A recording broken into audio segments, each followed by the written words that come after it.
কম। মানুষ স্বভাবজতভাবেই মানুষের মধ্যে কিছুটা কৃপণতা, কারো কম কারো বেশি, কিন্তু এটা মানুষের মধ্যে থাকে। এই জন্য কোরআনুল কারীমের মধ্যে ইনফাক ফি সাবিলিল্লাহ, আল্লাহর রাস্তায় আল্লাহর দেওয়া সম্পদ থেকে খরচ ব্যয়, এটার প্রতি প্রচণ্ডভাবে গুরুত্ব আরোপ করা হয়েছে। কারণ মানুষ স্বাভাবিকভাবে আল্লাহর পথে খরচ করতে চায় না। যেমন যাকাত, অধিকাংশ মুসলমান এটা আর্থিক টাকা পয়সার সাথে সম্পৃক্ত, এটা আদায় করতে চায় না। কোরবানি, এটা যেহেতু আর্থিক সম্পদ, টাকা ব্যয় করতে হয়, এটা সর্বস্তরের মুসলমান ঠিক যতজনের উপরে পুরুষ নারী ফরজ হয়, ওয়াজিব হয়, সবাই আদায় করতে চায় না। দেয়, কোরবানি দেয়, ওই ঘরে মন চাইলে দিল আর কি। বাড়িতে আমরা ঘরে একটা কোরবানি আচ্ছা হইছে, আমরা একজনের দিছে আর কি, তা কোরবানি না কত দাও, এই মানে এটা দেও না। তো এটা তো আসলে এটা একটা তামসার বিষয় না, এটা তো শরীয়তের বিধান, এটা তো ওয়াজিব। ঠিক এই 5 জনের উপরে ওয়াজিব হইলে 5 জনেই দিতে। আমনে হেনে টাকা নাই, এই নাই, অহন এই আছি, সেই হইছে, ফোলাগা মাত্র 15 দিন আগে বিদেশ পাঠাইছি, দোতলার ছাদ ডালাই দিছি, এ সমস্ত বাজে কথা বলার কোনো সুযোগ নাই। শরীয়তের বিধান তো বিধান। তাহলে যত মুসলমানের উপরে কোরবানি ওয়াজিব হয়, পুরুষ কিংবা নারী, ব্যাপকভাবে তারা দেয় না, অথচ দিতে হবে, এটা তো ওয়াজিব। যাকাত, এটা তো ফরজ, ফরজ ওয়াজিব।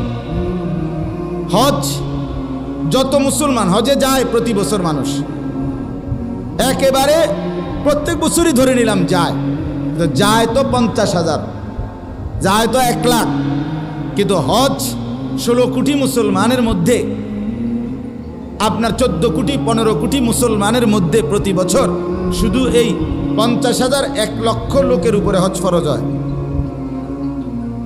কথা বুঝছেন না? কি পরিমাণ মুসলমানের উপরে ফরজ? অনেক অনেক অনেক অনেক, আমাদের কল্পনারও বাহিরে।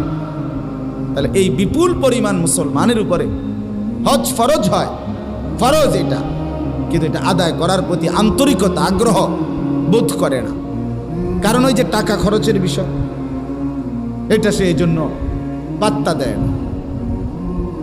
আমার আগে মাগরিবের আগে মাওলানা বয়ান করছে, খুব সুন্দর, অনেকক্ষণ। ওইখানে মাওলানা সাহেব, আপনারা অনেকে ছিলেনও না, অনেক সুন্দর কথা বলছে ওই সময়। এই হজ্জের উপরে অনেকগুলো হাদিস শুনাইছে। রাসূলুল্লাহ সাল্লাল্লাহু আলাইহি ওয়াসাল্লাম বলেন, যে ব্যক্তি সামর্থ্য ছিল অথচ হজ না করে মৃত্যুবরণ করলো, আমি শুধু তর্জমাটা বুঝাচ্ছি, তো আল্লাহর নবী সাল্লাল্লাহু আলাইহি ওয়াসাল্লাম স্পষ্ট বলছে, সে যেন ইহুদি হয়ে মরলো অথবা খ্রিস্টান হয়ে মরলো। এই দুইটা শব্দ বলছে, ফালিয়ামুত ইনশা ইয়াহুদিয়ান ওয়া ইনশা নাসরানিয়ান।